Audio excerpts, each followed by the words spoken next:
Hello everyone, সবাইকে good morning. আশা করি সবাই খুব ভালো আছো আর আমিও খুব ভালো আছি। আরও একটা নতুন মিনি ব্লগে তোমাদের অনেক অনেক স্বাগত। আজ সকালে রুটিনে ছিল থালকুনি পাতা, তাই সকালবেলা থালকুনি পাতা খালি পেটে খেয়ে এদিকে দেখছি মা, বাবা আর তোমাদের দাদাভাই তিনজন মিলে অনেক সজনে ডাঁটা পেড়েছে।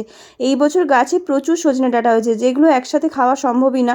আর একসাথে সবগুলো ডাঁটা যদি বুড়ো হয়ে যায় তাও তো বিক্রি হবে না, খাওয়াও যাবে না। তার জন্য মা কী করছিল, সব পেড়ে একসাথে এগুলোকে বিক্রি করে দিচ্ছিল। গ্রামের বাড়ি হওয়া কিন্তু সত্যি সৌভাগ্যের ব্যাপার। গাছের টাটকা সবজি, পুকুরের টাটকা মাছ এগুলো সবসময় পাওয়া যায়। আচ্ছা, তোমরা কে কে গ্রাম থেকে আমার এই ভিডিওটা দেখছো অবশ্যই কিন্তু কমেন্টে জানিও।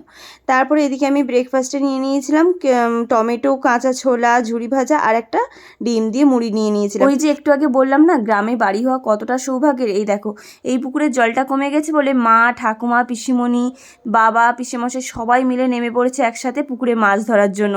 পুকুরের টাটকা মাছ দিয়ে সজনে ডাঁটা দিয়ে ঝোল কি ভালো লাগে না খেতে। তো আজকে তাই হবে।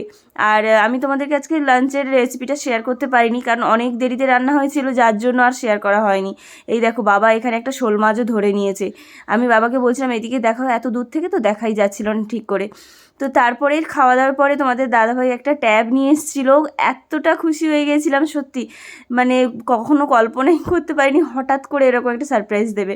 যদিও ট্যাবটা আমার একার জন্য না, সবার ব্যবহারের জন্য। আমি ভিডিও এডিট করতে যতটা সুবিধা হবে ততটা ওরও কাজে লাগবে, তো সেই জন্য ট্যাবটা নিয়ে আসা হয়েছে। তোমরাও জানিও ভিডিওটা কেমন লাগলো, ভালো লাগলে লাইক, কমেন্ট, শেয়ার করে দিও।